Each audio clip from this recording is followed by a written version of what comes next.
नमस्कार मित्रांनो, मी वैभव Meshram study time या यूट्यूब चॅनलमध्ये आपल्या सर्वांचे स्वागत करतो। आज आपण पाहणार आहोत तलाठी भरतीचे संभाव्य प्रश्न। चला तर मित्रांनो, व्हिडिओला सुरुवात करूया। चॅनलवर नवीन असाल तर चॅनलला नक्की सबस्क्राईब करा। प्रश्न क्रमांक 1, तुम्ही आता यावे या वाक्याचे प्रकार ओळखा। पर्याय क्रमांक अ, अकर्मक भावे। पर्याय क्रमांक ब, कर्मणी। पर्याय क्रमांक क, सकर्मक कर्तरी। पर्याय क्रमांक ड, सकर्मक भावे। याचं योग्य उत्तर आहे पर्याय क्रमांक अ, अकर्मक भावे। तुम्ही आता यावे हे अकर्मक भावे।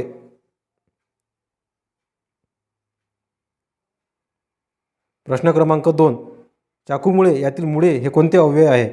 पर्याय क्रमांक अ, उभयान्वी। पर्याय क्रमांक ब, केवल प्रयोगी। पर्याय क्रमांक क, क्रियाविशेषण। पर्याय क्रमांक ड, शब्दयोगी। याचं योग्य उत्तर आहे पर्याय क्रमांक ड, शब्दयोगी।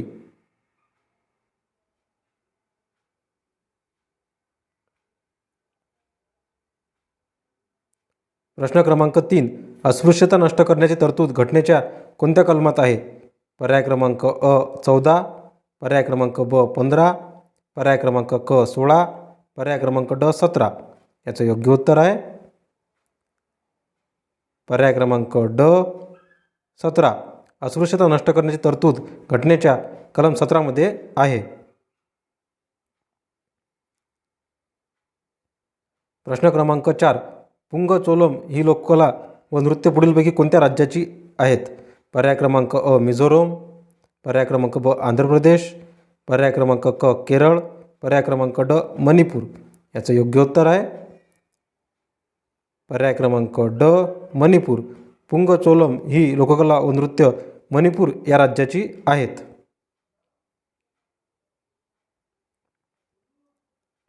प्रश्न क्रमांक 5, बिंदुसरा धरण पुढीलपैकी कोणत्या जिल्ह्यात आहे? पर्याय क्रमांक अ, अहमदनगर। पर्याय क्रमांक ब, नांदेड। पर्याय क्रमांक क, परभणी। पर्याय क्रमांक ड, बीड। याचं योग्य उत्तर आहे पर्याय क्रमांक ड, बीड। बिंदुसरा धरण बीड जिल्ह्यात आहे।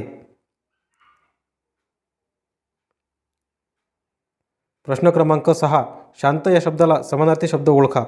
पर्याय क्रमांक अ, नीरव। पर्याय क्रमांक ब, निखळ। पर्याय क्रमांक क, निर्मळ। पर्याय क्रमांक ड, निव्वळ। याचं योग्य उत्तर आहे पर्याय क्रमांक अ, नीरव। शांत या शब्दाला समानार्थी शब्द म्हणजे नीरव होय।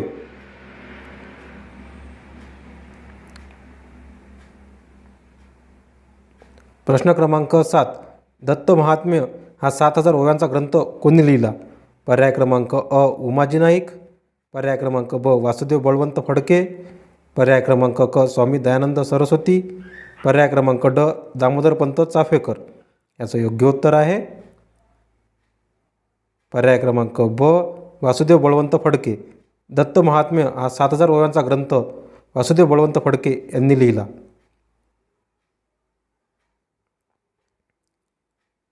प्रश्न क्रमांक 8, म्हाडा हा महामंडळ यासाठी काम करते? पर्याय क्रमांक अ, गृहनिर्माण। पर्याय क्रमांक ब, कर्मचारी प्रशासन। पर्याय क्रमांक क, रोजगार निर्मिती। पर्याय क्रमांक ड, मागासवर्गीय कल्याण।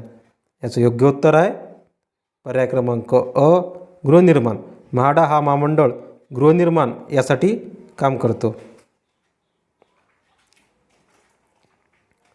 प्रश्न क्रमांक 9, इतिहास प्रसिद्ध प्लासीची लढाई कोणत्या वर्षी झाली? पर्याय क्रमांक अ, 1857। पर्याय क्रमांक ब, 1757। पर्याय क्रमांक क, 1867। पर्याय क्रमांक ड, 1764। याचं योग्य उत्तर आहे पर्याय क्रमांक ब, 1757। इतिहास प्रसिद्ध प्लासीची लढाई 1757 या वर्षी झाली। प्रश्न क्रमांक 10, सूत या शब्दाचे स्त्रीलिंगी रूप कोणते? पर्याय क्रमांक अ, पुत्र। पर्याय क्रमांक ब, सुती। पर्याय क्रमांक क, तनय। पर्याय क्रमांक ड, सुता। याचं योग्य उत्तर आहे पर्याय क्रमांक ड, सुता। सूत या शब्दाचे स्त्रीलिंगी रूप म्हणजे सुता होय। धन्यवाद।